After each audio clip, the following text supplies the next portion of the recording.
right into it. So, first things first, as we approach WrestleMania 39, reports have begun to circulate that Triple H is looking to make the WrestleMania card smaller. That's right. Triple H wants less matches on both nights of WrestleMania. So I want to know, do you agree with this move or do you not agree with this move? I agree with it.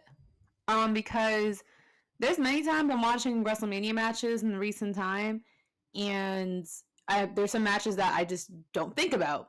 Mm, I think pre-show matches are a little unnecessary. As someone that actually attended a WrestleMania back in 2019, I was exhausted, and I know that they split it up into 2 nights for that reason, and mm-hmm. they're essentially copying New Japan. But as someone that attended, showed up around like I don't know, fucking noon or 1 o'clock, and did not leave the motherfucking stadium till like 12 or after 12. I agree with this just because I can't even recall all the matches. I could just name the bigger ones, which that's the point of WrestleMania. It should just Right. be the big ones. You know, I don't need a battle royal. Scrap that shit, please, for the love of God.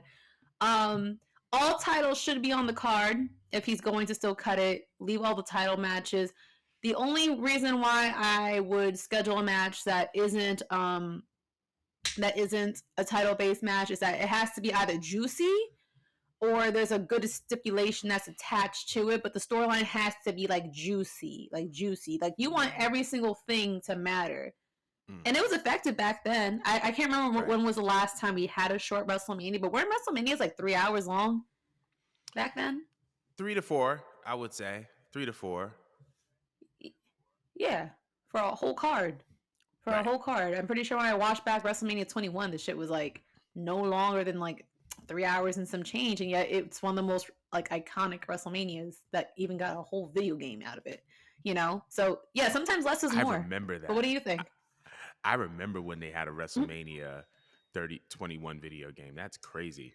I to yeah, echo yeah. what you're saying, I completely agree. I think that it should be title matches and really, really juicy feuds. I believe that when you stack the card with too many matches, it automatically devalues the event. Right? Because if the Mm, idea is WrestleMania to be the biggest spectacle, to be the most important show of the year, if everybody is on it, then why is it so valuable? Does that make sense? Like if everybody can wrestle on it, and everybody has a match, if everybody has a spot, then is it really the biggest event of the year? Maybe in terms of length, but maybe not in terms of importance. So I think that's the first point. I think the second point, to kind of echo what you were saying, because like we established earlier, we were both at WrestleMania 35 in New York in 2019. mm-hmm. And I was there from two, me, Angie, and Nora were there from like 2 or 3 until like pretty close to midnight. And if the idea is for WWE to compete to gain casual fans are people who are fresh into the WWE world are not going to sit through a 5 to 6 hour event. They're not. Mm-mm. And if you have Grammys and the VMAs and those award shows are 2.5, 3 hours, then that's the type of time frame that they need to be operating under, especially if they're trying to reach the casual fan. So I am a fan of the less is more kind of concept. Also, when you think about it like this, a lot of the shows that we have stand over in wrestling over the past, you know, I would say 5 to 10 years have been, I would say like a good show that we stand over is like NXT Takeover, right?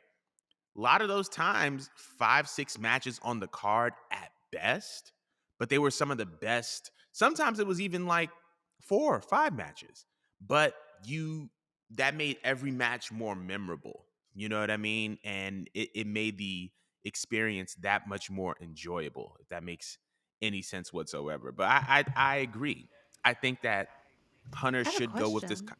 Yeah. Um, Now, do you think that they did that to maybe like pander to the wrestlers by any chance? Because everyone back then was fighting to ultimately get that WrestleMania paycheck. That's a fat paycheck back then. Yeah. I'm not sure if it's different now because we did have a discussion before about pay-per-view payouts. Yeah. But back then, you were fighting to get on a card. Like you wanted that bonus in your check. So, like, do you Hmm. think that they did that so that everyone could get a nice bonus? And do you think we're taking away from that if we cut down the card?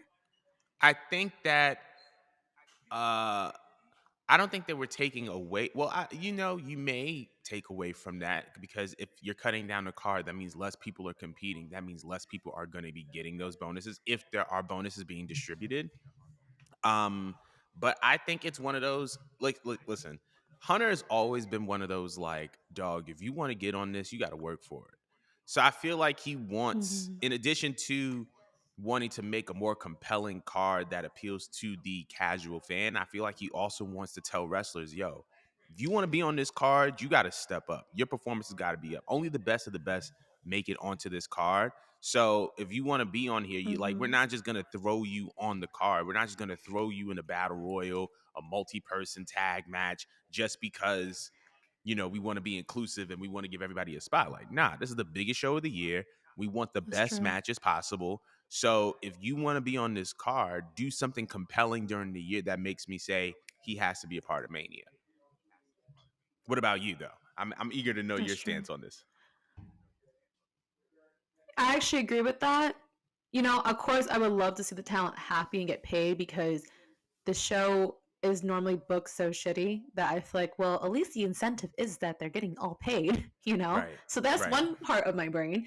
Then the other part of my brain is just like, well, that's when the shows were better, when less was more and they put quality stars on camera and we got to just only focus on that and that you didn't feel like there was bathroom breaks in between when you're watching a pay-per-view. Like now I just instinctually know as a fan when to get the fuck up and just go to the bathroom or just to be on my phone and just bullshit and wait, which it shouldn't be like that. I should be at the edge of my seat the entire time when I watch a show and my energy should be high from beginning to end. And that's another good benefit of cutting the show down. The main event, you don't want anyone from the main event to suffer. They go on Right. last. They close out the show. They are supposed to be the last thought, your last impression.